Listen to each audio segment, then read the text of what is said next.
Alberta independence update for Wednesday, February 4th. Let's take a look. Here is NDP leader Naheed Nenshi, former mayor of Calgary. This is Danielle Smith's fault. Danielle Smith caused all of this. By pandering to the separatists, by coddling them, by cozying up to Trump, by cozying up to those who want Alberta to be the 51st state, all for her own political gain. She has caused this. That is crazy gaslighting to try to blame Danielle Smith for this. That is such revisionist history. Are people that stupid, do you think? Oh, it's not the flat economy. It's not the insane immigration. It's not the hostile policies toward the energy sector. It's Danielle Smith. Oh my gosh, bro. And it is time for Danielle Smith to take a stand. No more word salad. A sovereign Alberta within a united Canada, her favorite phrase. What does that even mean? An Albertan recently told me, that sounds like me saying, I want to be a single man within the confines of my marriage. Look, Nenshi just did the Trump. That's the people are saying, Trump, people are saying. Told me, that sounds mean. An Albertan recently told me, that sounds like me saying, I want to be a single man within the confines of my marriage. That's the Trump. I'm a Trump fan, but he does that all the time. A lot of people are saying maybe like that. So many people are saying. Okay, next clip is from the channel Talking to Albertans. He gets called a white supremacist. I don't think the person even can say the phrase correctly. And ma'am, can I ask you why you're giving me the thumbs down? Because only white supremacists think that's a good idea. You think I'm a white supremacist? White supremacist, she said. Why would you say that? You just met me. I'm not a racist. You want to separate. For what reason? I don't understand. Well, I would love to have a conversation with you, actually. Look, that woman should consider suing the television because it has totally fried her mind. Okay, that's kind of off to an interesting start. I was just going to record and that lady walked up. Shout out to this guy. We'll move on. Okay, here's a clip from 2017. Perhaps as I move forward making these videos, I'll sprinkle in some old clips just so we can all get a reminder of how hostile Trudeau was toward Alberta and the West in general. Let's take a look at this one again from 2017. For years, it has been an engine powering the Canadian economy, but at the same time winning a dubious global reputation in some circles as dirty oil. Prime Minister Justin Trudeau has been trying to balance his oil sands position between the environment and the economy. Today, a message that seemed off balance. You can't make a choice between what's good for the environment and what's good for the economy. We can't shut down the oil sands tomorrow. We need to phase them out. Cue the Bro. Okay, what political party is in power again right now? Checks notes. The same one, the Liberals.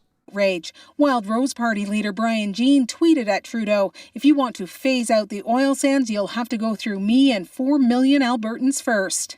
And provincial PC leadership candidate Jason Kenney says Trudeau's comments indicate he doesn't champion Alberta's energy industry. If we phase out the Canadian production of oil, what we do is phase in more foreign oil sources, many of which are not very good places. Any hint well, that there he sounds like a conservative. If you hear Kenney lately, he seems to be teetering on the TDS brand of liberal to me. Trudeau's government is even considering phasing out the oil sands is political dynamite.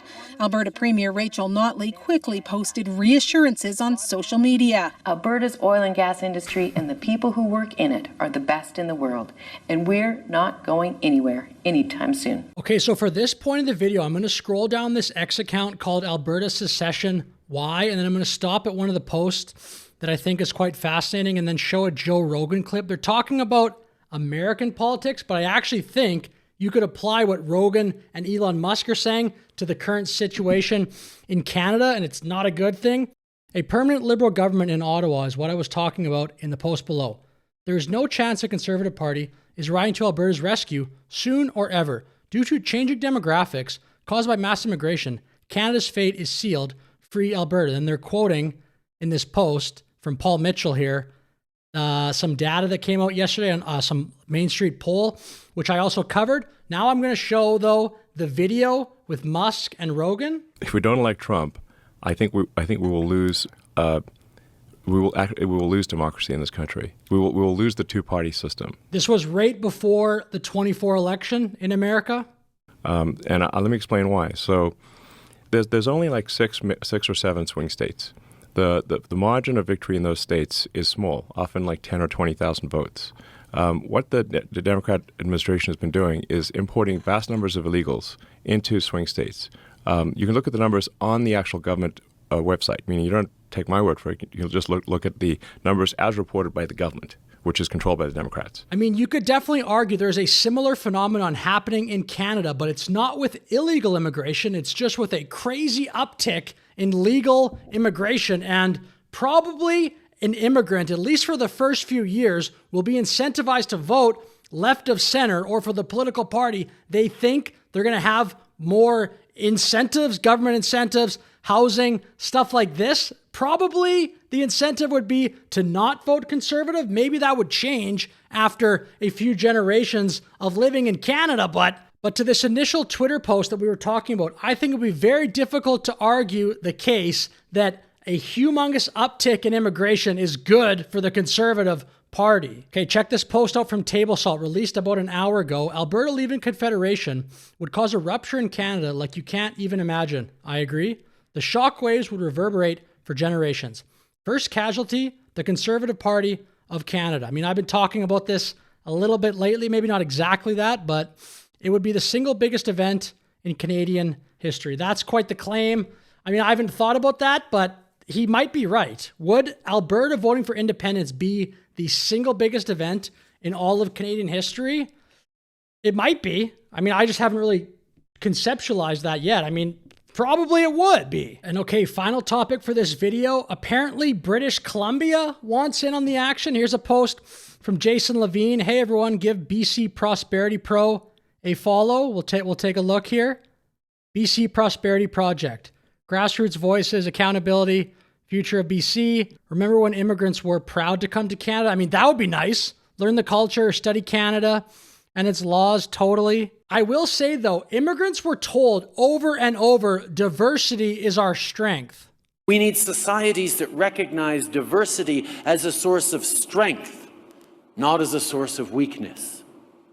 I mean, ridiculous. So I think a lot of immigrants would have come to Canada and just been like, wow, we can do whatever. We don't have to assimilate. Whatever. Diversity is our strength. Canada is a mosaic, a cultural mosaic. Yeah, it looks like this is a pretty new, at least Twitter page, but pretty cool. Anyway, with that said, I'll finish the video. Let me know your thoughts in the comments. Thank you very much for watching. Like and subscribe. Have a great day.